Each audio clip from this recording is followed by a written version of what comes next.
Cheers. ఈ cheers అన్నది ఎలా మొదలైందో తెలుసా? పాతకాలంలో అందరికీ భయం ఉండేదట, తమ డ్రింక్స్లో విషం కలిపారేమో అని. అందుకే చీర్స్ పేరుతో గ్లాసుల్ని టచ్ చేస్తూ తమ డ్రింక్ని అవతల వాళ్ళ గ్లాసుల్లో వంపేవారట. ఇప్పుడు ఆ పని మాత్రం చేయకండి, మీకు పుణ్యం ఉంటుంది అంది రాధ గిరి గ్లాస్లో విస్కీని చూస్తూ. ఆమె గ్లాస్లో పైనాపిల్ జ్యూస్ ఉంది. పక్కపక్క నవ్వాడు గిరి. అయితే మొత్తానికి నా మీద కోపం పోయినట్లే కదా అడిగాడు. పోయినట్లే, ఎంతైనా బంధుత్వం కూడా కలిసింది కదా. అన్నట్టు ఇంకా అక్కయ్యను విసిగిస్తున్నారా మీ ప్రశ్నలతో అడిగింది రాధ.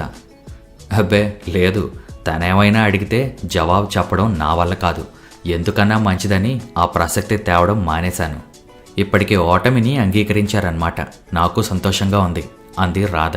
దూరం నుంచి గిరిని పరీక్షిస్తున్న డాక్టర్ రామకృష్ణ పద్మజతో నార్మల్గానే ఉన్నాడు కదా అన్నాడు.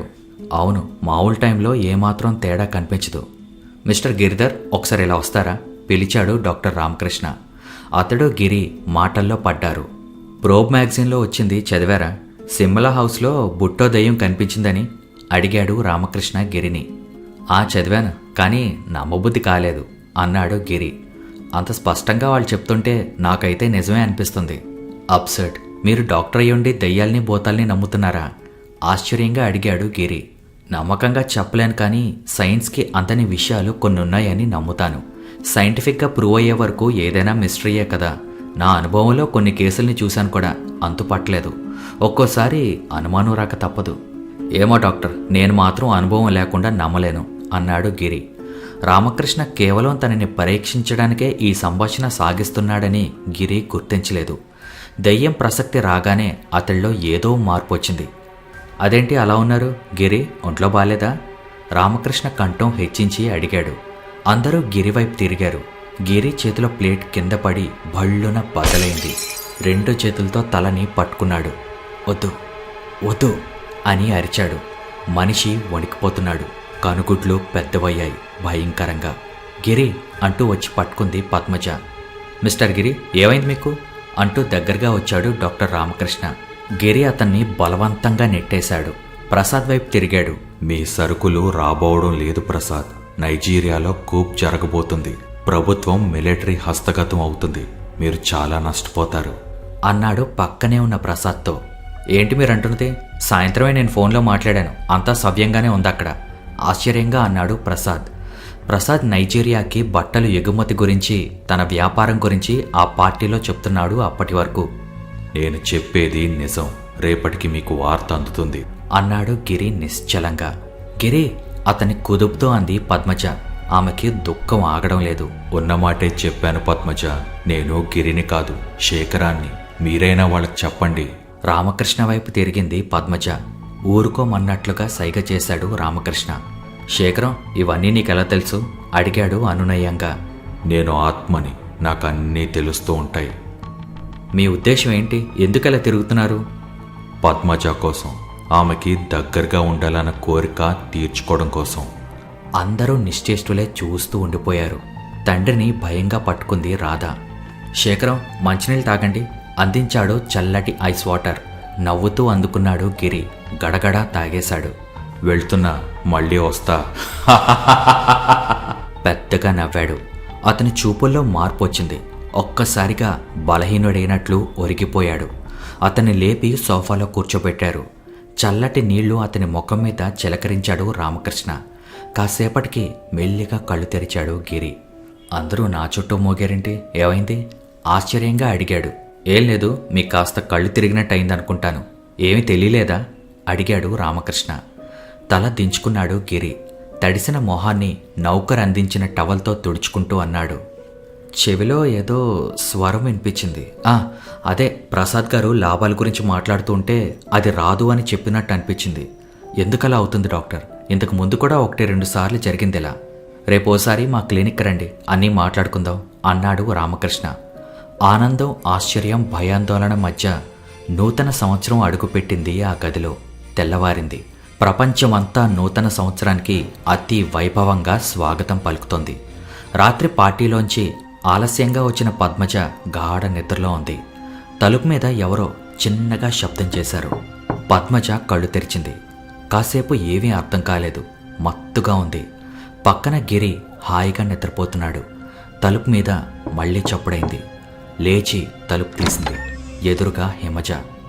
అక్క, డాక్టర్ వచ్చారు, నీతో అర్జెంటుగా మాట్లాడాలట. పద, ఇప్పుడే వస్తున్నానని చెప్పు. ఆమె మొత్తంతా వదిలిపోయింది. రాత్రి సంఘటన గుర్తుకొచ్చి ఒక్క క్షణం ఒళ్ళు గగురు పొడిచినట్లయింది. కిందకొచ్చింది. Good morning అనబోయి తమాయించుకుంది. రామకృష్ణతో పాటు ప్రసాద్ కూడా ఉన్నాడు. అతని మొహం పాలిపోయింది. ఏం జరిగింది అడిగింది.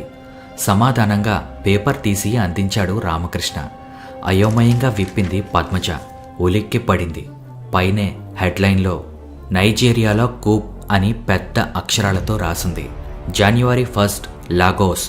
నిన్న రాత్రి నైజీరియాలో మిలిటరీ కుట్ర జరిగింది. రాష్ట్రపతి షేక్ షాగార్ని బంధించి మిలిటరీ అధికారులు ప్రభుత్వాన్ని హస్తగతం చేసుకున్నారు.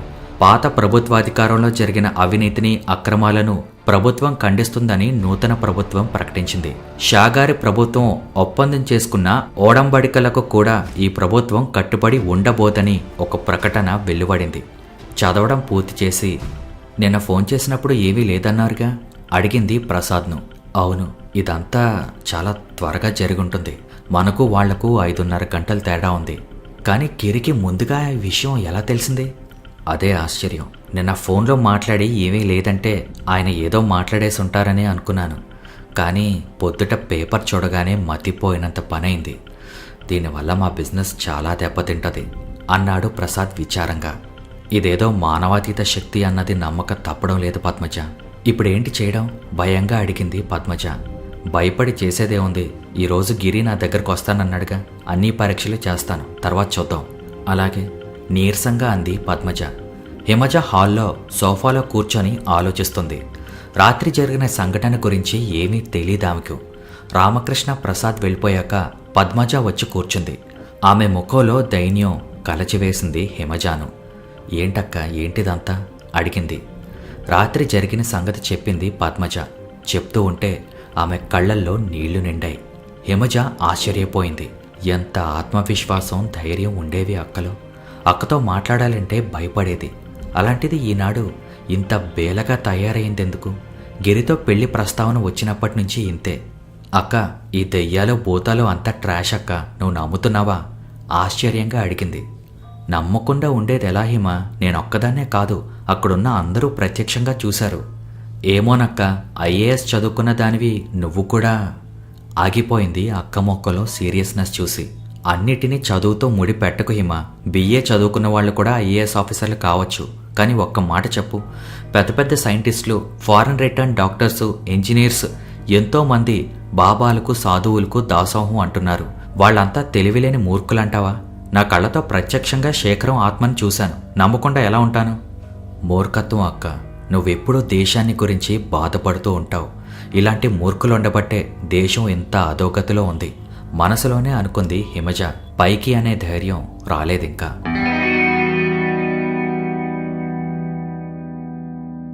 శివయ్య మొక్కలకి నీళ్లు పోస్తున్నాడు. దూరంగా లాన్లో గిరి చేతిలో పేపర్తో కూర్చొని దీర్ఘాలోచనలో ఉన్నాడు. ముఖం బాగా వాడిపోయింది. హలో బావగారు, ఏంటింత దిగులుగా ఉన్నారు అడిగింది అప్పుడే వచ్చిన హిమజ.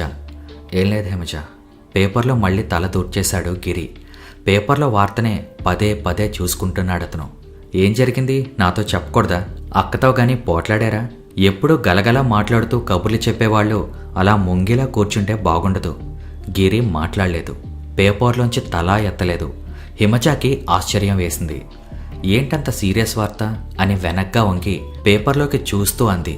నైజీరియాలో కూప్ అయితే మీ మీద కుట్ర జరిగినంత బాధపడుతున్నారే? దాని ప్రభావం నా వ్యాపారం మీద పడింది కాబట్టి కొత్త ప్రభుత్వం ఫండ్స్ అన్నీ ఫ్రీజ్ చేసింది. నా పెట్టుబడి ఎక్కువగా అక్కడే ఉంది. ఎప్పటికి రిలీజ్ అవుతుందో దిగులుగా అన్నాడు గిరి. ఓ ఐఎమ్ సారీ, నాకిదంతా తెలీదు. అక్కయ్యకి తెలుసా? ఇంకా లేదు. అమ్మా, ఫోన్ వచ్చింది, సాగర్ బాబు వచ్చి చెప్పాడు రామయ్య. హిమజ లోపలికి వెళ్ళిపోయింది. బాబు, టీ తీసుకోండి కప్పు అందిస్తూ అన్నాడు రామయ్య. మీరు మధ్యాహ్నం కూడా ఏం భోజనం చేయలేదు, ఏమైనా తీసుకుంటారా బాబు అడిగాడు. వద్దు రామయ్య, నాకు ఆకలిగా లేదు అన్నాడు గిరి. రామయ్య శివయ్య దగ్గరికి వెళ్ళాడు. ఇద్దరు కబుర్లు చెప్పుకుంటూ తోట పని చేస్తున్నారు. శివయ్య ఉన్నట్టుండి దగ్గరగా వినిపించేటప్పటికీ శివయ్య ఉలిక్కిపడి చూశాడు. ఎదురుగా గిరి. అతని కళ్ళు ఎర్రగా మెరుస్తున్నాయి. ముఖం భయంకరంగా ఉంది. ఏంటి బాబు పిలిచారు?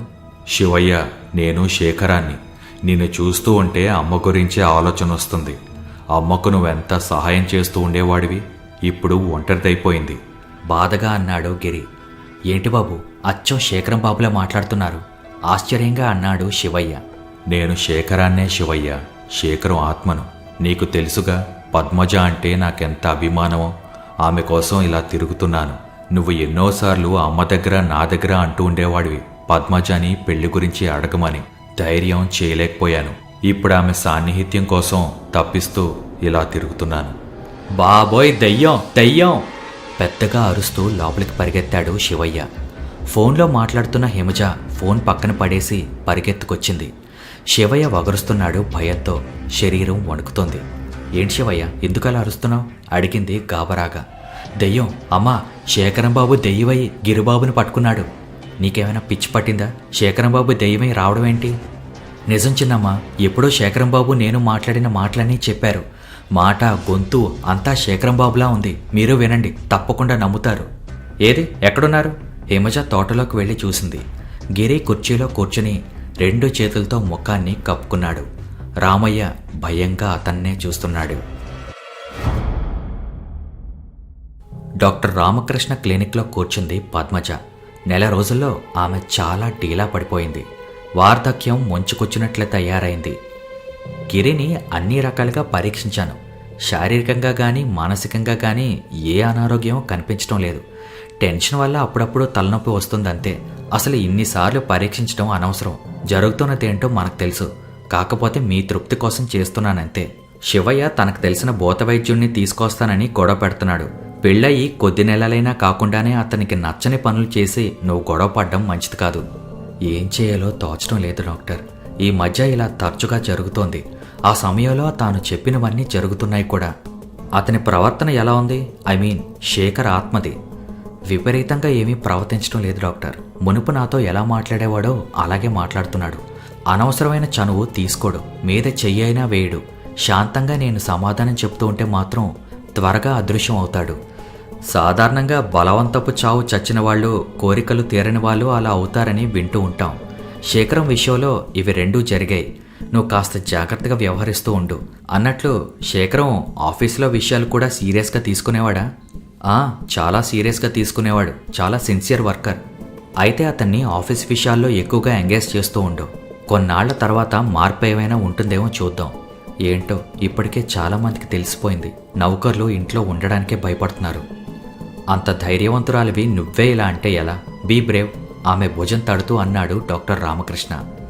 కార్ డ్రైవ్ చేస్తూ ఆలోచిస్తుంది పద్మజ. ఈ విషయం గురించి తాను బాధపడుతూ ఉంటే బిజినెస్ గురించి బెంగపడుతున్నాడు గిరి. చాలా అప్సెట్ అవుతున్నాడు. తన దగ్గరున్న డబ్బు ఇస్తానంటే తీసుకోవడానికి ఇష్టపడటం లేదు. ఎప్పుడూ నవ్వుతూ తుళ్ళుతూ తిరిగే మనిషి అంత ఉదాసీనంగా ఉంటే చూడలేకపోతుంది. ప్రకాశ్రావు గారితో చెప్పించిన ప్రయోజనం లేకపోయింది. ఆఫీస్లో పని ఎక్కువగా ఉంది. పంజాబ్ సరిహద్దులో పోలీస్ ఆఫీసర్ల హత్య పెద్ద దుమారాన్నే లేపింది. కారణం, హత్యకి ఉపయోగించిన ఆయుధాలు ఆ కేస్ ఇన్వెస్టిగేట్ చేయడానికి వెళ్లిన ఆఫీసరు 2-3 రోజుల్లో వస్తాడని తెలిసింది. రాత్రి ఆ విషయం గురించి శేఖరం ఆత్మ ప్రస్తావించింది. మళ్ళీ వస్తే డిస్కస్ చేయాలి. మళ్ళీ శేఖరం ఆత్మ రావాలని, అతనితో సంభాషించాలని కోరుకుంటుందే మనసు. శేఖరం బ్రతికి ఉండగా అంతర్లీనంగా ఉన్న ప్రేమ ఇప్పుడు బయటపడుతుందా? తనకు తానే ఒక అర్థం కాని సమస్యగా మారుతోందా? ఏ రోజైనా, ఏ మాసమైనా అతడు వెళ్ళిన తర్వాతే తాను వస్తుందని తెలియని సంధ్య సూర్యుడికి ప్రేమలేఖలు రాసి ఎదురు చూసి గడ్డి పరకల మీద కన్నీటి బొట్లు వదిలి వెళ్ళిపోతుందట. పంజాబ్లోని ఫిరోజ్పూర్ సిటీ రైల్వే స్టేషన్ ఎదురుగా ఉంది పోస్టాఫీస్. సూట్లో ఉన్న ఒక సర్దార్జీ అరగంట నుంచి పోస్టాఫీస్లో కూర్చున్నాడు. తాను బుక్ చేసిన ఢిల్లీ కాల్ కోసం. అతను చాలా టెన్షన్లో ఉన్నాడు. ఆలోచనలు పరిపరి విధాలుగా పోతున్నాయి. చెక్ పోస్ట్ నుంచి సేకరించిన సమాచారంతో అతని పరిశోధనకు ఒక క్లూ దొరికింది. తర్వాత ఆర్మీ హెడ్ క్వార్టర్స్లో చెక్ చేస్తే తెలిసిన విషయం అతన్ని దిగ్భ్రాంతిలో ముంచింది. పంజాబ్లో ఆయుధాలు ఓపెన్గా సరఫరా చేయబడుతున్నాయి. మిలిటరీ ట్రక్కుల్లో కావలసిన ఆర్డర్ పేపర్లన్నీ సవ్యంగా ఉంటున్నాయి. ఎవరికీ అనుమానం రాకుండా అవన్నీ సంతకం చేస్తున్నది డిఫెన్స్ సెక్రటేరియట్లో ఒక లేడీ సెక్రటరీ. ప్రస్తుతం ఆ అధికారంలో ఉన్నది ఒక స్త్రీ మాత్రమే, ఆమె పద్మజ. తానే ఈ పనులన్నీ చేయిస్తుందా? సార్, ఢిల్లీ లైన్ పనిచేయడం లేదు, వెయిట్ చేస్తారా అడిగాడు అటెండెంట్. క్యాన్సిల్ చేసి ఒక చిన్న టెలిగ్రామ్ ఇచ్చేసి బయటకొచ్చాడు అతను. వెంటనే వెళ్తే రైలుంది, అందుకోవచ్చు. గబగబా పోస్టాఫీస్ మెట్లు దిగాడు చేతిలో బ్రీఫ్ కేస్తో. రైల్వే స్టేషన్ ముందు ఆగి ఉన్న మోటార్ సైకిల్ స్టార్ట్ చేశాడో వ్యక్తి. వెనుక మరొకతను ఎక్కి కూర్చున్నాడు. రోడ్డు క్రాస్ చేయబోతున్న సర్దార్జీ రెడ్ లైట్ వెలగడంతో ఆగాడు. మోటార్ సైకిల్ వచ్చి అతని పక్కగా ఆగింది. సిగ్నల్ ఇంకా రాలేదు. పిలియన్ సీట్లో కూర్చున్న వ్యక్తి సైలెన్సర్ బిగించబడ్డ అత్యంత ఆధునికమైన గన్ తీశాడు సంచిలోంచి. సడన్గా తన ముఖం మీద తాకుతున్నట్లుగా ప్రత్యక్షమైన గన్ని చూసి ఏదో అనబోయాడు సర్దార్జీ. ఒక బుల్లెట్ అతని నోట్ నుండి, మరొకటి అతని నుదిటి నుంచి దూసుకుపోయాయి. హత్య జరిగింది అని పక్కవాళ్లు గమనించే లోపులో మోటార్ సైకిల్ ట్రాఫిక్లో కలిసిపోయింది.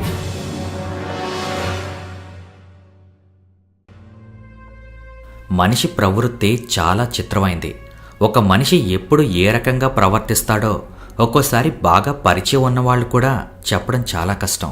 ఒక్కొక్కరి గురించి ఎంతో ఉన్నతంగా ఊహించుకుంటాం, కానీ వాళ్ళు మనం అనుకున్న విధంగా ప్రవర్తించక మరో విధంగా ప్రవర్తిస్తూ ఉంటే మాత్రం చాలా బాధగా అనిపిస్తుంది.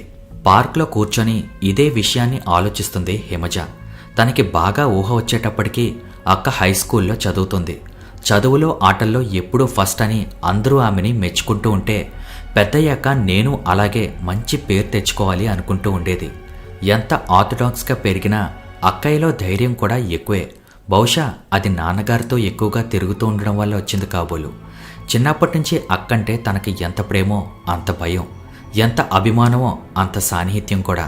అమ్మ పోయిన తర్వాత అక్క ఇంటికి అధికారిణి అయింది. అప్పట్లో అక్క మెలిగిన తీరు ఇప్పటికీ తన మనసులో నిలిచిపోయింది. నాన్నగారు ఎప్పుడైనా కాస్త దిగులుగా కనిపిస్తే అది ధైర్యం చెప్తూ ఉండేది. అలాంటిది ఈనాడు పెళ్ళైన 2 నెలలకే అక్కయ్యలో ఎంత మార్పు! పేలవంగా ఎప్పుడూ ఏదో ఆలోచిస్తున్నట్టు కూర్చునే అక్కను చూస్తుంటే మనసు కెలికినట్లవుతుంది. శేఖరాన్ని కాదని తాను గిరిని చేసుకోవడం పెద్ద పొరపాటు. శేఖరం అంటే అక్కయ్యకి చాలా అభిమానం, ప్రేమ. గిరిలో ఎత్తి చూపడానికి ఏ లోపం లేదు. కానీ అతన్ని చేసుకున్నాక అక్కయ్య సుఖపడలేకపోతుందే అనే బాధ, అంతే. సారీ హేమా, చాలాసేపు అయిందా వచ్చి పక్కన కూర్చుంటూ అన్నాడు సాగర్. ఇంత ఆలస్యమైందే, ఇంక వెళ్ళిపోదాం అనుకుంటున్నాను కోపం నటిస్తూ అంది. ఆఫీస్లో అనుకోకుండా ఏదో పనొచ్చి పడింది. అయినా ఏంటి, ఇవాళ ఇంట్లో కాకుండా పార్క్లో రొమాన్స్ కావాలనిపించిందా ఇక్కడికి రమ్మన్నావు? నీ మగబుద్ధి పోనిచ్చుకున్నావు కాదు, ఎప్పుడూ అదే ధ్యాస. మగబుద్ధి అంటేవేంటి? మీ ఆడలకు ఆ ధ్యాసే ఉండనట్టు. మొదట్లో ఇలాగే మాట్లాడతారు, తర్వాత మాకే గురువులయ్యి పాఠాలు చెప్తారు. అయినా తప్పే ఉంది చెప్పు. ప్రేమించుకున్నాం, పెళ్లి చేసుకోబోతున్నాం, మనం పార్కులో రొమాన్స్ మొదలు పెట్టకపోతేనే ఆశ్చర్యం. లెక్చర్ బాగానే ఉంది, కానీ నేను రమ్మన్నది అందుకు కాదు. మీ బావగారి మిస్టరీ గురించేనా? ఎంతైనా జర్నలిస్టువి, దాని గురించి ఇన్వెస్టిగేట్ చేసి ఒక ఆర్టికల్ రాసే, ఫోటోలు కూడా జతపరిచావంటే బ్రహ్మాండమైన పబ్లిసిటీ. ఇండియాలో మొట్టమొదటి ఇన్వెస్టిగేటివ్ జర్నలిస్ట్ అరుణ్ శౌరితో పోటీగా లేడీ జర్నలిస్ట్ హిమజ అన్న హెడ్డింగ్తో వార్తలు వచ్చేస్తాయి. ఆపు బాబు నీ ఉపన్యాసం. ఇంతకీ నేను రమ్మన్నది ఇంట్లో విషయం మాట్లాడడానికి. అక్కడేమో ఏం మాట్లాడాలన్నా భయంగా ఉంది. అక్కయ్య దగ్గర నుంచి నౌకర్ల వరకు మాట్లాడేది శేఖరన్ దెయ్యం గురించి, ఆ మహిమల గురించే. తర్కానికి అంతని ప్రతి విషయాన్ని మానవాతీత శక్తిగా నిర్ణయించడం ఆది నుండి మనిషిలో కనిపించే బలహీనతే. ఆదిమానవుడు ఉరుములు మెరుపులకే అర్థం తెలియక అదేదో లీలా అనుకుని పూజించడం మొదలుపెట్టాడు. ఈరోజు మానసిక వ్యాధికి మందులు తెలియక దానికి మరో పేరు పెడుతున్నారు. ఇంతకీ ఇంత ఘర్షణలోనూ మీ అక్కయ్య ఆఫీస్కి వెళ్ళడం మానలేదు కదా అడిగాడు సాగర్. ఆహా లేదు, తన ఆఫీస్లో డ్యూటీని ఎంత సీరియస్గా తీసుకుంటుందో నీకు తెలుసుగా. రెండింటి మధ్య నలిగిపోతుంది అంది బాధగా హిమజ. నిజమే హిమ, ఈ పరిస్థితుల్లో మానసికంగా బలహీనమవడం సహజమే ఆమెకు. కాకపోతే కాస్త ఓవర్ యాక్షన్ చేస్తుందేమోనన్నదే పరిశీలించాలి. ఏంటి సాగర్ నువ్వు అంటుంది? సరిగ్గా చెప్పు. అక్కయ్య యాక్షన్ చేయడం ఏంటి? ఉన్నమాటే అంటున్నాను హేమ. పంజాబ్లో దర్యాప్తు చేస్తున్న ఒక ఆఫీసర్ కనుక్కున్న విషయం బట్టి అక్కడ ఆయుధాలను టెర్రరిస్టులకు అందించే ముఠాకి డిఫెన్స్ సెక్రటేరియట్లో పనిచేస్తున్న లేడీ సెక్రటరీకి సంబంధం ఉందని తెలిసింది. Sagar, what you mean by that? I you suspecting my sister? How day you? కోపంగా అరిచింది హిమజ. టేక్ ఇట్ ఈజీ హిమ, ఆవేశపడకుండా ఆలోచించు. ఇది సిబిఐ రిపోర్ట్ సీరియస్గా అన్నాడతను.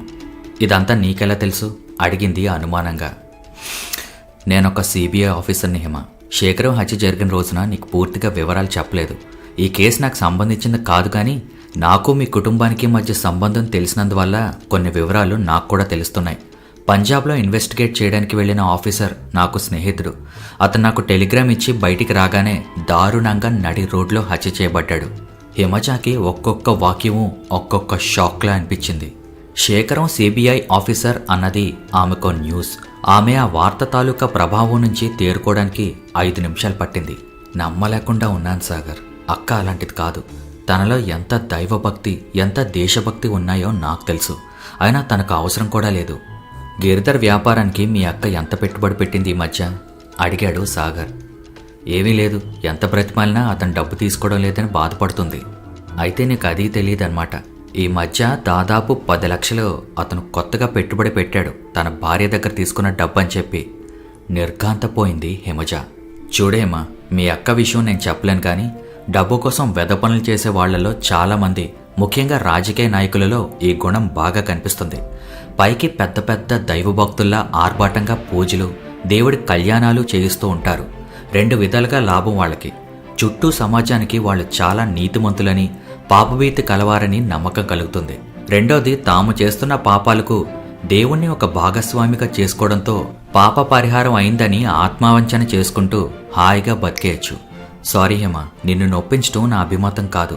కానీ ఒక బాధ్యత గల ఆఫీసర్గానే కాక నిన్ను ప్రేమించే సాగర్గా కూడా నీకీ విషయం చెప్పక తప్పడం లేదు.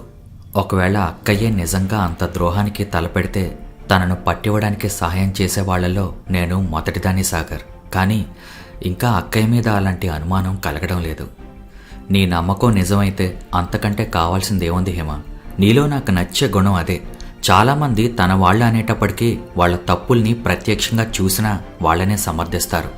శేఖరం హత్య జరిగిన రోజున నువ్వు నన్ను అనుమానించినా నాకు బాధ కలగలేదు. నీలో నిజాయితీని అర్థం చేసుకున్నాను. అందుకే ఇప్పుడు ఈ విషయం నీతో ధైర్యంగా చెప్పాను. అది మనసులో పెట్టుకొని నాతో సహకరిస్తే నా పరిశోధన సులభం అవుతుంది. తప్పకుండా చేస్తాను సాగర్, ఐ ప్రామిస్ యూ. సాయంత్రం 5 గంటలవుతుంది. స్టెనోకి లెటర్స్ డిక్టేట్ చేస్తుంది పద్మజ. ఈ మధ్య ఎక్కువగా సెలవు పెడుతూ ఉండడం వల్లే కాక సోమశేఖరం పని తానే చేయాల్సి రావడంతో చాలా పని మిగిలిపోతుంది. ఎంత సీరియస్గా పనిచేస్తున్నా ప్రతి క్షణం శేఖరంతో పాటు గిరి పదే పదే గుర్తొస్తున్నారు. ఇదివరకు ఎవరైనా ఆఫీస్ డ్యూటీ మీద కాకుండా కుటుంబ విషయాలకు ప్రాధాన్యతనిస్తే చిరాకొచ్చేది పద్మజకి. ఆఫీస్ పని ఇంట్లో చేసేవాళ్ళంటే మరీ చిరాకు. కానీ ఇప్పుడు ఆ 2 పనులు తానే చేస్తుంది. ఏదైనా తన దాకా వస్తే గానీ తెలియదు అన్నది ఇప్పుడే అనుభవంలోకి వస్తోంది ఆమెకు. డిఫెన్స్ మినిస్టర్ ఫ్రాన్స్కు వెళ్తున్నాడు. వెంట వెళ్లే బృందంలో తాను ఉంది. గిరిని వదిలి వెళ్లడానికి మనసొప్పక రమ్మని బ్రతిమాలింది. అతి కష్టం మీద ఒప్పుకున్నాడు. ప్యారిస్ వెళ్లే లోపున మిగిలిపోయిన పనంతా పూర్తి చేయాలని దీక్షగా కూర్చుంది వాళ్ళ. ఫోన్ రింగ్ అయింది. హలో అంది రిసీవర్ తీసి విసుగ్గా. పద్మ, నేను అన్నాడు గిరి అటువైపు నుంచి. అంది కంఠంలో విసుగుని తగ్గించుకొని. పని మీద ఉన్నావా? ఆహా లేదు. అచ్చులా అడిగాడు గిరి. అచ్చులా అంటే అడిగింది అర్థం కాక. అంటే పక్కన ఎవరో ఉన్నారని అర్థం. అప్పుడు ఫోన్కి అవతల ఉన్న ప్రియమైన వాళ్ళకి సమాధానాలు అ ఊ అనే అచ్చుల్లోనే ఇవ్వడం జరుగుతుందన్నమాట. ఓ నవ్వింది పద్మజ. అదే అచ్చంటే అన్నాడు గిరి. మనసులో టెన్షన్ అంతా తీసేసినట్లు ఉత్సాహంతో నవ్వింది పద్మ. ఇంతకీ ఫోన్ చేయడానికి కారణం ఏంటి అడిగింది. ఏం లేదు, ఫస్ట్ షోకి టికెట్స్ తీసుకున్నాను, బయలుదేరతామేమోనని. పిక్చరా? ఎదురుగా బల్ల మీద ఫైల్స్ వైపు చూస్తూ దిగులుగా అంది. నీకు పని మరీ ఎక్కువగా ఉంటే చెప్పు, క్యాన్సిల్ చేసేస్తా. అబ్బే పర్వాలేదు, వచ్చేస్తాను. రాత్రి కాసేపు కూర్చొని చేసుకుంటాలే. ఇప్పుడిప్పుడే మళ్ళీ కొత్త వ్యాపారంలో పడి కాస్త హుషారుగా ఉంటున్నాడు గిరి. అతన్ని నిరాశపరచడం ఇష్టం లేదు ఆమెకు. స్టెనోతో చెప్పి ఫైల్స్ అన్నీ కార్లో పెట్టించుకొని బయలుదేరింది. ఇప్పుడెంతో ఉత్సాహంగా ఉంది ఆమె మనసు. మొదట్లో గిరిని గురించి చాలా బాధపడేది. ఏ విధంగానైనా శేఖరం ఆత్మని గిరికి దూరం చేయాలని మనసులో కొట్టుకులాడేది. కానీ గిరి నాస్తికుడు. దేవుడు దెయ్యం అంటే ఎగిరిపడుతూ ఉండేవాడు. డాక్టర్ రామకృష్ణ కూడా సైకాట్రిస్ట్ పరీక్ష చేసి గిరిలో ఏ లోపం లేదని ధృవపరిచాడు. ఒక ఫిజిషియన్ దగ్గరకు కూడా తీసుకెళ్లి అన్ని పరీక్షలు చేయించాడు. శారీరకంగా గిరిలో ఎలాంటి అనారోగ్యం లేదని తేలింది. గిరి తనకు వినిపించే స్వరం గురించి ఏ వివరణ ఇవ్వలేకపోయాడు. తనకి తెలియకుండానే తాను చెప్పానని అందరూ అంటున్న విషయాలు అతన్ని ఆశ్చర్యపరిచేవి. ఆ తర్వాత చాలా రోజులు గిరిని శేఖరం ఆత్మ బాధ పెట్టలేదు. పద్మజ కాస్త సంతోషంలో ఉండగా ఒకరోజు మరో సంఘటన జరిగింది. ఆ రోజు అందరూ కలిసి టీవీ చూస్తున్నారు. టీవీలో రష్యన్ అధినేత ఆండ్రోపోప్ గురించి చెప్తోంది సమాంతా స్మిత్, 10 ఏళ్ల బాలిక, అమెరికా దేశస్తురాలు. మీరెందుకు ఎప్పుడూ కయ్యానికి కాలు దూవుతూ ఉంటారు? మీ దేశంలో ఎక్కువగా మారణాయుధాలు తయారు చేయడానికే ప్రాముఖ్యతనిస్తారటగా, అక్కడ వ్యక్తి స్వాతంత్రం అస్సలు లేదటగా అని ఆమె రష్యన్ అధినేత ఆండ్రోపోప్కి ఉత్తరం రాసింది. మేము శాంతి కాముకులమే, నువ్వు విన్నదంతా నిజం కాదు, కావాలంటే నువ్వే వచ్చి చూడు అని ఆండ్రోపోప్ ఆమెను తన దేశానికి ఆహ్వానించాడు. సమాంతా స్మిత్ ఆండ్రోపోప్ అతిథిగా రష్యా దేశాన్ని పర్యటించింది. అగ్రరాజ్యాల మధ్య సఖ్యత కోసం ఆలోచించే ఆ చిన్నారి పాపను చాలామంది కొనియాడారు. గిరి, పద్మజ ప్రకాశ్రావు గారింట్లో కూర్చున్నారు. సమాంతా స్మిత్ ఆండ్రోపోప్ని ఏదో ప్రశ్నిస్తోంది. టీవీ వైపు చూస్తున్న గిరిలో అకస్మాత్తుగా మార్పు రావడం గమనించలేదెవరు. పాపం ఆండ్రోపోప్ ఎక్కువ రోజులు పదవిలో లేకుండానే పోతున్నాడు అన్నాడు. అప్పటికే అతడి స్వరంలో మార్పొచ్చింది. ఇన్నాళ్లకి శేఖరం తిరిగి కనబడటంతో ఆందోళనగా లేవబోతున్న పద్మజాని వారించి, అదే ఎందుకలా అంటున్నారు అని అడిగాడు ప్రకాశ్రావు. అతను చావు బతుకుల్లో ఉన్నాడు, త్వరలోనే చచ్చిపోతాడు అన్నాడు స్పష్టంగా గిరి. ఆ మర్నాడు పేపర్లో ఆండ్రోపోప్ అస్వస్థుడయ్యాడనే వార్తొచ్చింది. ఆ తర్వాత ఆయన చనిపోయాడు అనే వార్త తెలిసింది. గిరికి తాను చెప్పిందేమీ గుర్తులేదు. ప్రకాశ్రావు గారితో సహా అందర్నీ ఆలోచనలో ముంచెత్తిందా వార్త. గిరి దగ్గర ఆ విషయం ప్రస్తావిస్తే ఏదో స్వరం అప్పుడప్పుడు వినిపిస్తోందని, కానీ అదేంటో తనకు తర్వాత అస్సలు గుర్తుండడం లేదు అని అంటున్నాడు. కాకపోతే ఇదంతా ప్రేతాత్మ పని అంటే మాత్రం ట్రాష్ అని కొట్టుపడేసేవాడు. శివయ్య ఎన్నోసార్లు భూతవైద్యుని పిలిపిస్తానన్నా ఒప్పుకోలేదు పద్మజ. శేఖరం ఆత్మ వల్ల తనకి కలుగుతున్న నష్టమేమీ లేదు. ఆ తర్వాత దాదాపు ప్రతిరోజు శేఖరం గిరిలో కనిపిస్తూ ఉండడంతో పద్మజకు అది అలవాటైపోయింది. భయం వేయడం లేదిప్పుడు. పైగా గిరికి మాటిమాటికి తలనొప్పి కూడా తగ్గిపోయింది. శేఖరానికి అన్యాయం జరిగిందేమోనని అప్పుడప్పుడు బాధపడుతూ ఉండేది ఇదివరలో. పైగా హిమజ అన్నట్లు శేఖరం అంటే తనలో ఏమూలో ప్రేమ కూడా ఉందేమో. ఇప్పుడు గిరిలో ఈ ద్వంద్వ ప్రవృత్తి ఆమెకు ఆనందాన్నే కలగజేస్తోంది.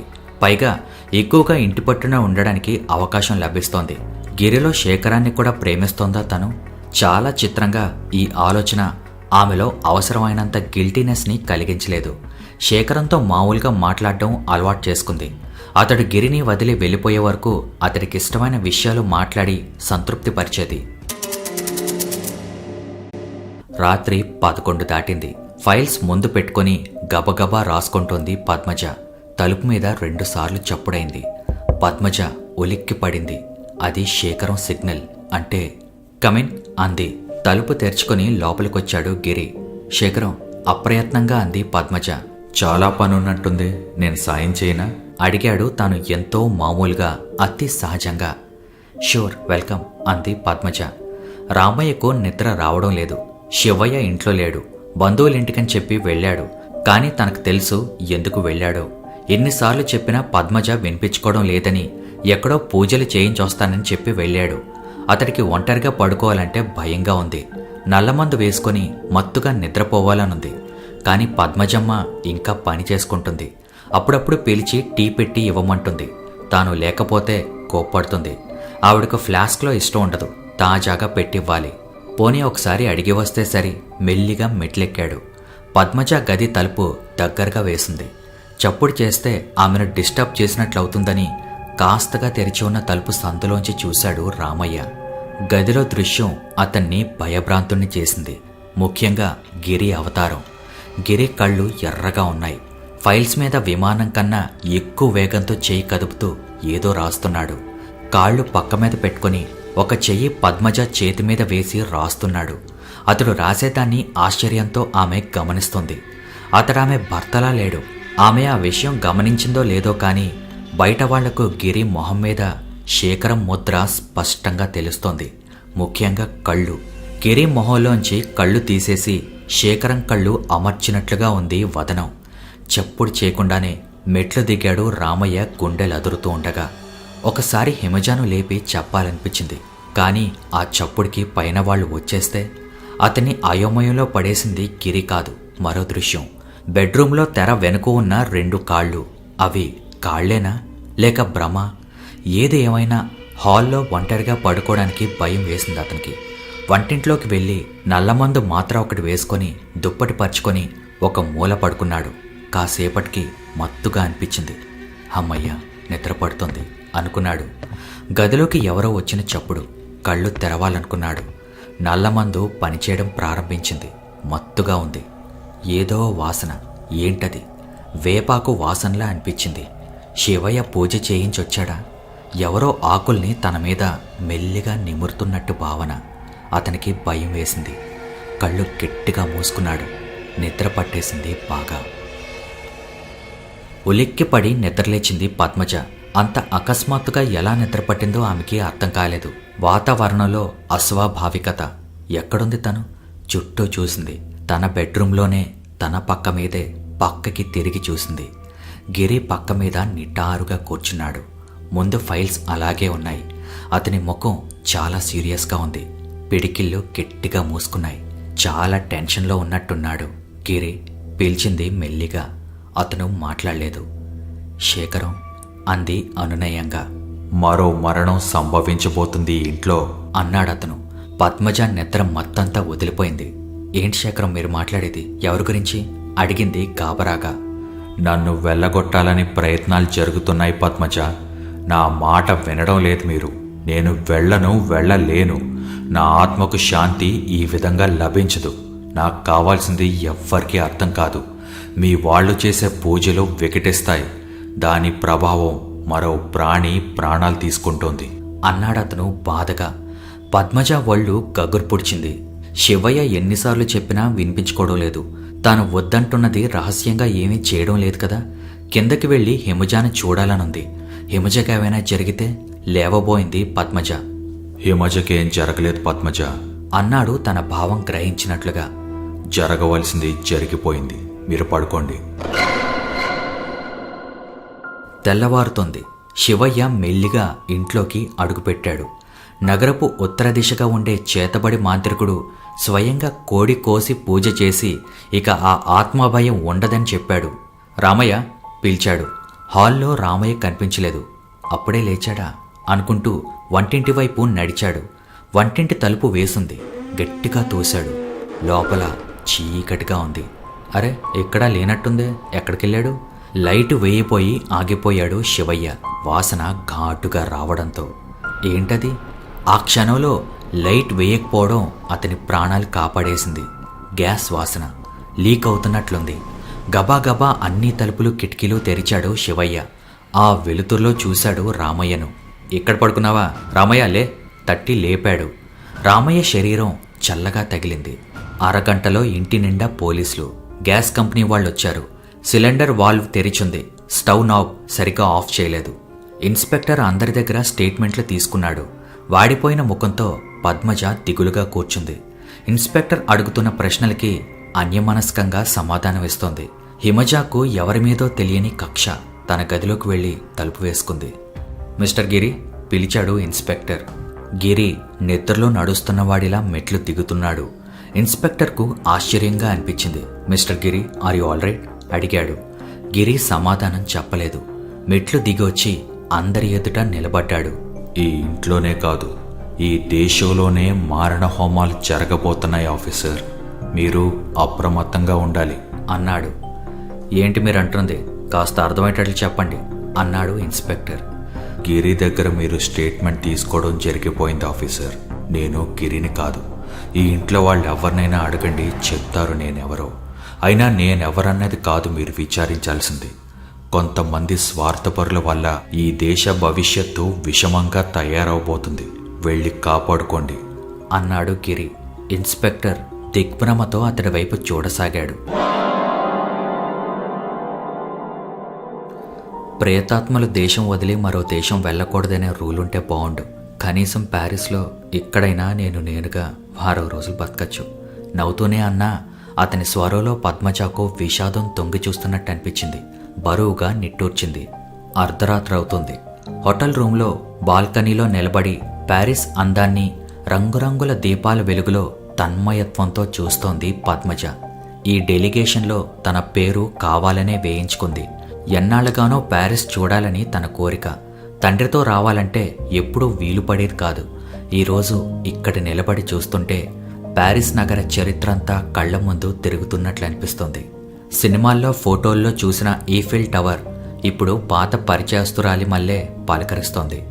4 ఏళ్లు జర్మన్ల హస్తగతంలో ఉన్న ప్యారిస్ నగరవాసుల్లో ధైర్యం ఏమాత్రం సడలిపోలేదు.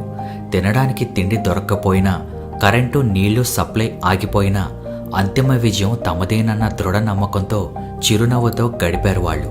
మా న్యూస్ పేపర్నే కొనండి, 12 నిమిషాల్లో 1 లీటర్ నీటిని కాచగలిగే ప్రపంచపు ఏకైక న్యూస్ పేపర్ మాది అనే ప్రకటనతో జీవితాన్ని ఒక సెన్స్ ఆఫ్ హ్యూమర్గా తీసుకున్న ప్రజలు వాళ్ళు.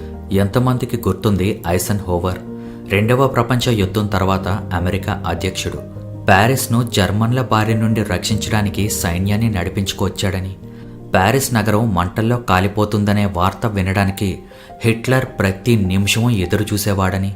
ఈఫిల్ టవర్ను, నోటర్ డ్యామ్ను కూల్చివేయడానికి బాంబులు పెట్టినా చివరి నిమిషంలో అవి కాపాడబడ్డాయని. ఆర్మ్స్ అండ్ ది మ్యాన్ లాంటి ప్రపంచ ప్రఖ్యాత రచనను చేసిన నోబెల్ బహుమతి గ్రహీత ఎర్నెస్ట్ హెమింగ్వే ఈ పరిస్థితిని స్వయంగా పరిశీలించడానికి ప్రెస్ తరపున వచ్చాడని.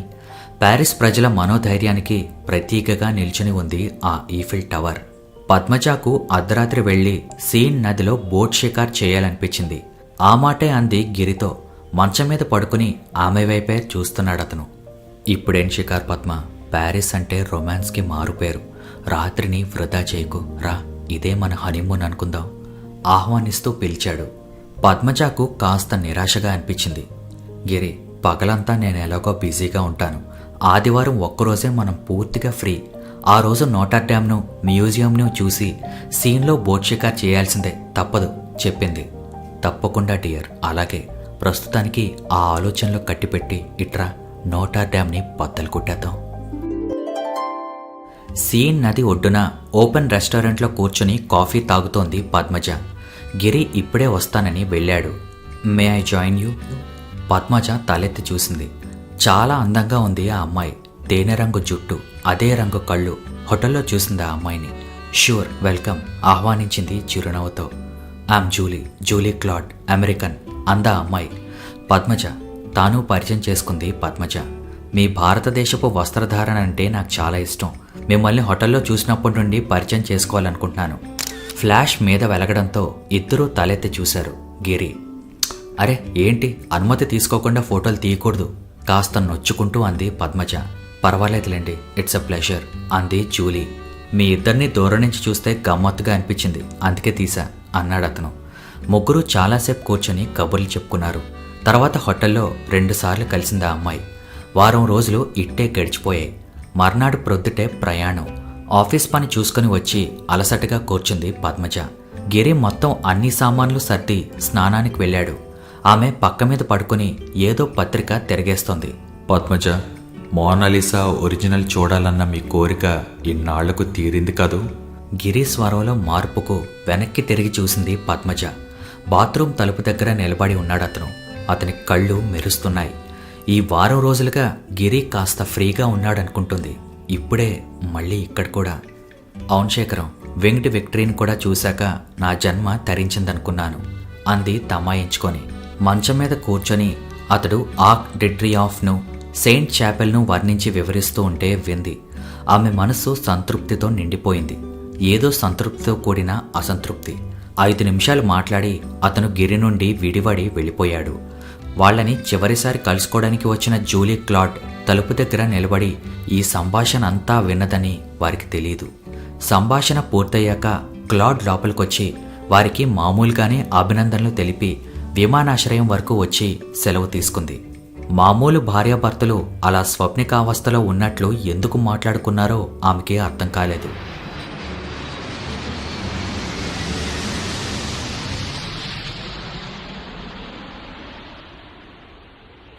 కొత్త ఉత్సాహంతో ప్లేన్ దిగింది పద్మజ. గిరి కూడా చాలా హుషారుగా ఉన్నాడు. కొత్త బిజినెస్ కాంట్రాక్ట్ దొరికింది అతనికి. గిరితో కలిసి విమానాశ్రయం బయటికి రాగానే ఎదురుపడ్డాడు ప్రకాశ్రావు. అరే అంకుల్, మీకెలా తెలుసు మేము విమానంలో వస్తున్నామని? ఇంగ్లీష్లో ఆశ్చర్యంగా అడిగింది పద్మజ. తెలుసుకున్నాను మీ ఆఫీస్లో, క్లుప్తంగా అన్నారాయన. ఏం జరిగింది అంకుల్? అడిగింది ఆతృతగా, ఆయన ముఖం అదోలా ఉండడం చూసి. రండి కూర్చొని మాట్లాడుకుందాం. రెస్టారెంట్లోకి దారి తీశాడాయన. అయోమయంగా ఆయన్ని అనుసరించారిద్దరు. మీరు ఇల్లు చేరే లోపల మిమ్మల్ని కలవాలని వచ్చాను. ఈ పేపర్ కట్టింగ్స్ చదవండి అందించాడాయన. మొదటిది చిన్న కట్టింగ్.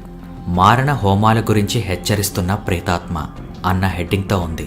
ఈ మధ్య ఒక ఐఏఎస్ ఆఫీసర్ ఇంట్లో గ్యాస్ లీక్తో మరణించిన ఒక వ్యక్తి కేసు గురించి దర్యాప్తు చేయడానికి వెళ్లిన ఇన్స్పెక్టర్ గోపాల్ అక్కడ దెయ్యం ఆవహించిన ఒక వ్యక్తి దగ్గర స్టేట్మెంట్ తీసుకోవడం జరిగింది.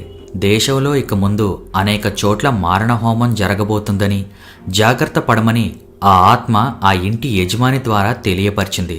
ఇన్స్పెక్టర్ భయభ్రాంతుడై తిరిగొచ్చాడు.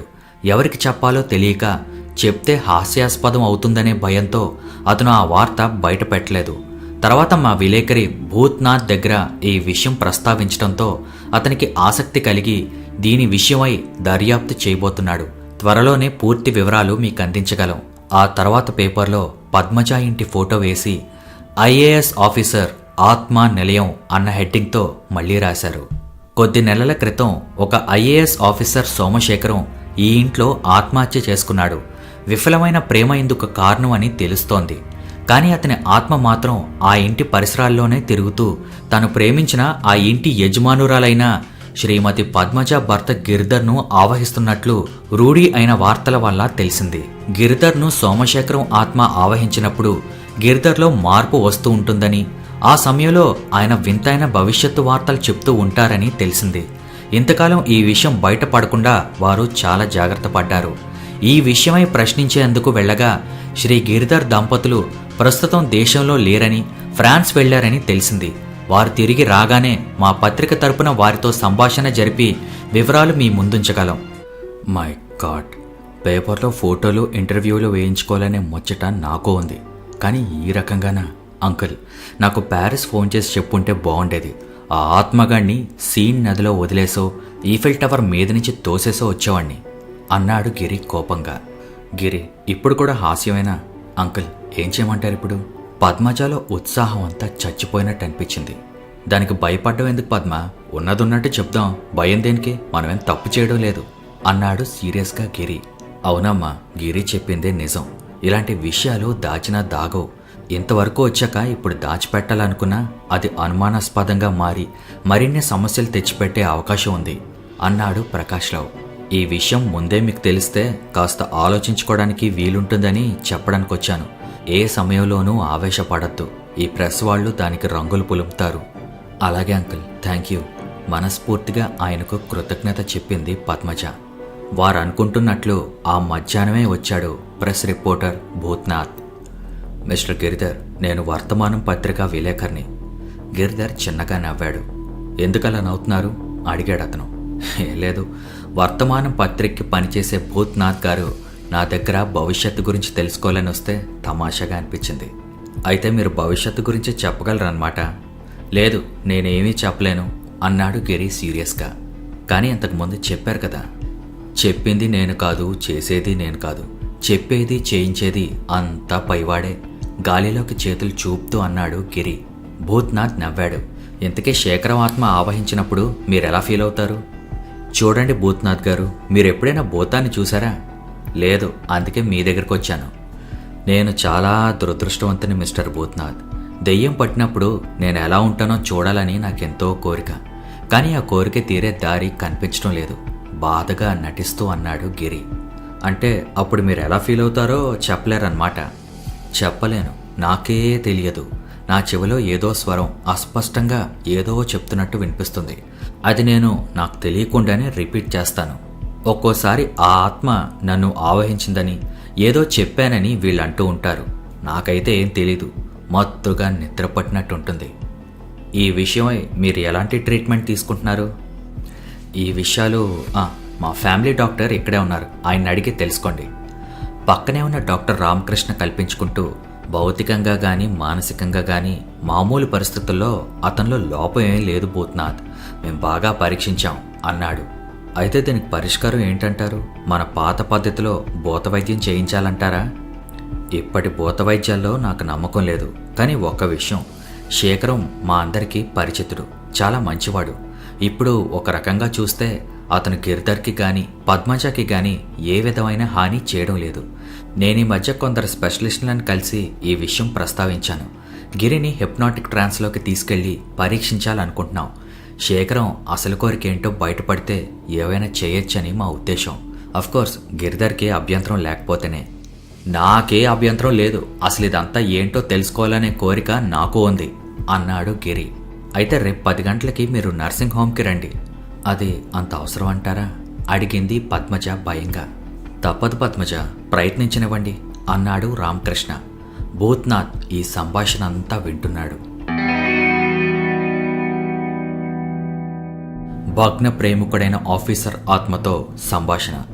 ఇంతకు పూర్వం మేము ప్రకటించిన వార్తల గురించి మా స్పెషల్ కరెస్పాండెంట్ భూత్నాథ్ పూర్తిగా దర్యాప్తు చేశారు. ఆయన దర్యాప్తులో తెలిసిన విషయాలు చాలా ఆసక్తిదాయకంగా ఉన్నాయి. శ్రీ గిరిధర్ ఉత్సాహవంతమైన యువకుడు, హాస్యప్రియుడు. అతని భార్య పద్మజ డిఫెన్స్ సెక్రటేరియట్లో ఆఫీసర్. వారిది ప్రేమ వివాహం అనే చెప్పచ్చు.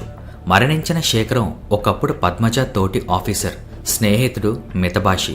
పద్మజ వివాహం గిరిధర్తో జరుగుతోందని తెలియగానే శేఖరం ఆత్మహత్య చేసుకున్నాడు. అయితే అతని ఆత్మ ఆ ఇంటి పరిసరాలను వదిలిపోలేదు. గిరిధర్ని శేఖరం ఆత్మ ఆవహించడం మొదలుపెట్టింది. నైజీరియాలో కోప్ గురించి, శ్రీ ఆండ్రోపోప్ మరణం గురించి ఆత్మ ముందుగానే తెలియజేసింది. ఈ మధ్య ఇన్స్పెక్టర్ గోపాల్తో మాట్లాడుతూ దేశంలో మారణహోమం జరగబోతోందని హెచ్చరించింది. ఆ రకంగానే ఈ నెల రోజుల్లోనే పంజాబ్, జమ్మూ, కాశ్మీర్లో, ఢిల్లీలో ఎన్నో చోట్ల పలువురి ప్రముఖుల హత్యలు జరిగాయి. ప్రఖ్యాత సైకియాట్రిస్ట్ డాక్టర్ రామకృష్ణ, ప్రొఫెసర్ వర్మగారితో కలిసి అక్కడే ఉన్నారు. గిరిధర్ను కాకుండా శేఖరం ఆత్మను మాట్లాడించాలన్న వారి శ్రమ ఫలించింది.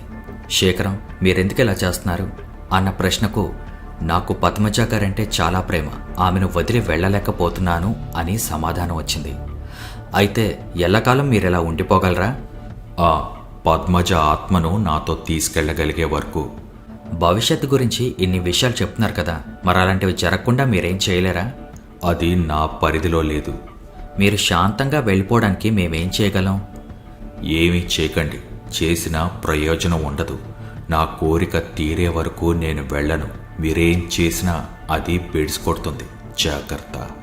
ఇలా హెచ్చరించిన తర్వాత ఆత్మ మళ్ళీ మాట్లాడలేదు. అయితే ఈ విషయం ఇప్పటికే దేశమంతా తెలిసిపోయింది. శేఖరం ఆత్మకు ముక్తి కలిగించాలని చాలా చోట్ల చాలా రకాలైన పూజలు జరుగుతున్నాయని తెలియవచ్చింది. పద్మజ ఇంటి చుట్టూ జనం గుంపులు గుంపులుగా కనిపిస్తున్నారు. వాళ్ళని కంట్రోల్ చేయడానికి పోలీసుల్ని పెట్టాల్సి వచ్చింది. రోజురోజుకి ఎక్కువ అవుతున్న ఫోన్ కాల్స్కి సమాధానం చెప్పలేక ఫోన్ తీసేయించింది. ఆ రోజు పద్మజ పుట్టినరోజు. వద్దన్నా వినిపించుకోకుండా గిరి డిన్నర్ ఏర్పాట్లు చేశాడు. ప్రకాశ్రావు ఫ్యామిలీ, డాక్టర్ రామకృష్ణ, భూత్నాథ్లు వచ్చారు. భోజనాలయ్యాక అందరూ కూర్చొని కబుర్లు చెప్పుకుంటున్నారు. ఎంత దారుణం కాదు, మాజీ ప్రధానమంత్రికి కూడా సిఐఏతో సంబంధం ఉందట అన్నాడు డాక్టర్ రామకృష్ణ. ఏదైనా బయటపడే వరకు అందరూ నీతిమంతులే అన్నాడు గిరి. హెర్షే రాసిన మొరార్జీ పేపర్స్ గురించి మాట్లాడుతున్నారు వాళ్ళు. కోర్టులో కేసు నడుస్తోందిగా, నిజమేంటో త్వరలోనే బయటపడుతుంది. అప్పటిదాకా ఏ సంగతి చెప్పడం కష్టం అన్నాడు ప్రకాశ్రావు. ఎంతైనా పై పదవిలో ఉన్నవాళ్లకే ఇలా వెన్నుపోటు పడిచే అవకాశాలు ఎక్కువ అన్నాడు గిరి. అలా అంటే నేను ఒప్పుకోను. మన బ్యూరోక్రటిక్ సిస్టంలో చపరాసి నుంచి పై అధికారి వరకు అందరికీ వార్తలు చేరవేసే అవకాశం ఉంది అంది పద్మజ. నువ్వేం మాట్లాడవే, జర్నలిస్టో కదా అడిగాడు గిరి హిమజ మౌనాన్ని చూసి. మీరే చెప్పారుగా, బయటపడేదాకా అందరూ దొంగలేనని. నిజం ఎప్పటికైనా బయటపడక తప్పదు అంది హిమజ పొడిగా. పద్మ, సాగర్ రాగానే వీళ్ళ పెళ్లి చేసేయాలి, తప్పదు. హిమజ చాలా మూడీగా తయారైంది ఈ మధ్య అన్నాడు ప్రకాశ్రావు. దేశంలో మరో పెద్ద ఎస్పీఎన్హెచ్ రాకెట్ త్వరలో బయటపడుతుందన్న వార్తలొచ్చాయి, ఎంతవరకు నిజమో అన్నాడు భూత్నాథ్. ఈ రోజుల్లో ఏది విన్నా ఆశ్చర్యపోనక్కర్లేదు. డబ్బు కోసం ఆత్మనే అమ్ముకునే మనుషులున్న సమాజంలో దేశాన్ని అమ్ముకోవడం వింతేమీ కాదు. ఆధ్యాత్మిక చింతన, పాపభీతి గురించి మాట్లాడుతూనే ఈ పెద్ద మనుషులు డబ్బు కోసం కక్కుర్తి పడుతూ ఉంటారు. ఏవైనా అంటే అంతా భార్యాపిల్లల కోసం అని నచ్చ చెప్పుకుంటారు. వాళ్ళు అలా సంపాదిస్తున్నారని తెలియగానే ఆ భార్యాపిల్లలే వాళ్ళ బండారం బయట పెట్టాలి. అప్పుడే వాళ్ళకి బాగా బుద్ధొస్తుంది అంది హిమజ. ఎవరు చేస్తారా పని? తమ కోసం తండ్రి నానాగడ్డి కరుస్తున్నాడని మరింత సంతోషంగా అనుభవిస్తారే తప్ప ఎవరు వదులుకుంటారు ఈ సుఖాన్ని అంది పద్మజ. మాటల మధ్యలో గిరి పైకి వెళ్లడం గమనించింది పద్మజ. 10 నిమిషాలైనా అతను రాకపోయేసరికి తాను పైకి వెళ్ళింది. తలుపు వేసి గడియ పెట్టబడింది. పైన శివయ్యతో గిరి మాట్లాడుతున్నాడు చాలా చిత్రంగా. శివయ్య గిరిని దబాయిస్తున్నాడు. చాలా చిన్నగా ఉన్నా వారి స్వరాలు స్పష్టంగా ఉన్నాయి. పద్మజకి అర్థం కాలేదు. కింద హిమజాకి ఇబ్బందిగా ఉంది. అందరి అతిథుల ముందు దంపతులు పైకి వెళ్ళిపోవడం, మామూలుగా అందరినీ బిజీగా ఉంచడానికి ప్రయత్నిస్తుంది. పైన గదిలోంచి అస్పష్టంగా మాటలు వినిపించసాగాయి. పద్మజ తలుపు కన్నంలోంచి చూసింది. దేశంలో పరిస్థితులన్నీ నీకెందుకు, నువ్వెందుకు చెప్పడం? శివయ్య గిరిని దబాయిస్తున్నాడు. పద్మజకు తాను చూస్తున్నది నిజమో కలో అర్థం కావడం లేదు. తమ పని మనిషి శివయ్య ఇంటి యజమాని గిరిని దబాయించడం. గిరి ఏదో నసుకుతున్నాడు. నీ మాటలు మితిమీరుతున్నాయి, జాగ్రత్తగా మాట్లాడు అంటున్నాడు శివయ్య. పద్మజకి అర్థమైంది. శివయ్య గిరిలో ఉండే శేఖరాన్ని హెచ్చరిస్తున్నాడు. ఇదంతా తన మీద అభిమానంతోనా అని అనుమానపడింది. మరోవైపు ఇంకో అనుమానం. దేశంలో పరిస్థితులు అన్నంత పెద్ద పదం శివయ్య ఎలా ఉపయోగించగలిగాడు? గుమ్మం ముందే నిలబడి లోపలి మాటలు వింటుంది. లోపలి స్వరాలు చిన్నవయ్యాయి. కింద అందరూ ఉంటారు. అలీ, అనవసరంగా ఎక్కువ చెప్తున్నావు. మరీ దెయ్యానికి హుషారెక్కువ అవుతున్నట్టుంది. దేశం గురించి నీకెందుకు? అది చెప్పడానికి ఇదా సమయం? పద్మజకి మతిపోతుంది. గిరిని శేఖరం ఆవహించడానికి శివయ్య కారణమా? ఇప్పుడు శివయ్య మాట్లాడుతోంది గిరితోనా, శేఖరం ఆత్మతోనా?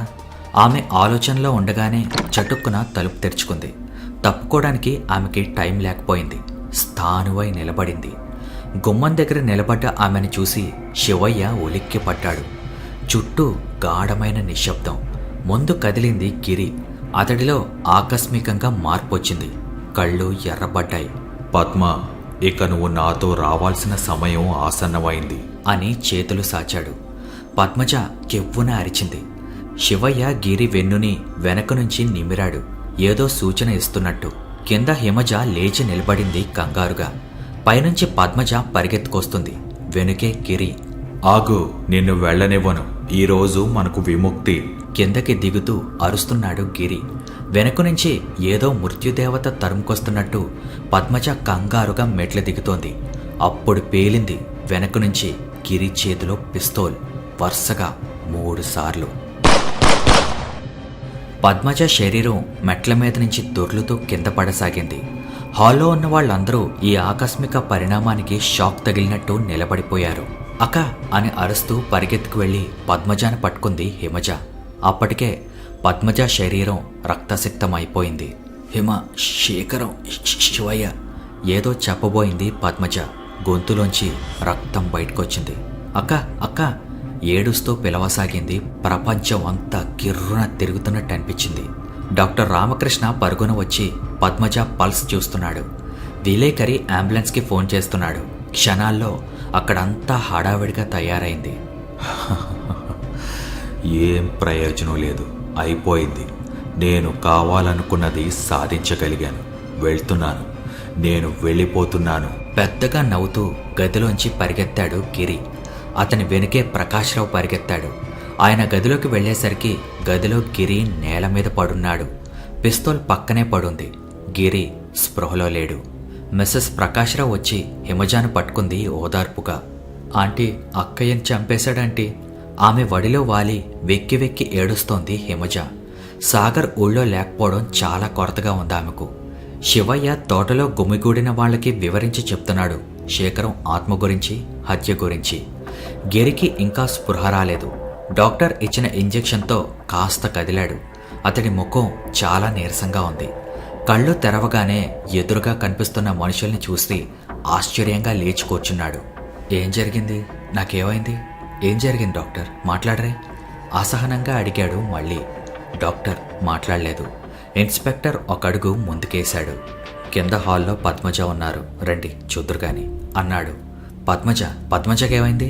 అనుమానంగా చూస్తూ చప్పున లేచి అతనితో కలిసి బయటకొచ్చాడు గిరి. పైనుంచి పద్మజ శవం కనిపిస్తోంది. అప్పటికే ఆమె ప్రాణం పోయింది. ఒక్కసారిగా నో అంటూ కిందకి పరిగెత్తాడు. పద్మ పద్మ ఎవరు చేశారు ఈ పని, ఎందుకు ఆవేశంగా అన్నాడు. అతడి కంఠం సన్నగా వణికింది. నువ్వే చంపావు మా అక్కను, ఇంకా ఎవరైనా అడుగుతున్నావా? కోపంగా ఆవేశంగా అరిచింది హిమజ. ఆమె హిస్టరికల్గా ఊగిపోతుంది. నేనా? గిరి కళ్ళల్లో షాక్ కనిపించింది. నేనే చంపానా? నిజమా ఇన్స్పెక్టర్? నిజమా డాక్టర్? డాక్టర్ రామకృష్ణని అడిగాడు ఉద్వేగంతో. అవును గిరిధర్, హత్య మీరే చేశారు, మీకేం తెలీదా అడిగాడు ఇన్స్పెక్టర్.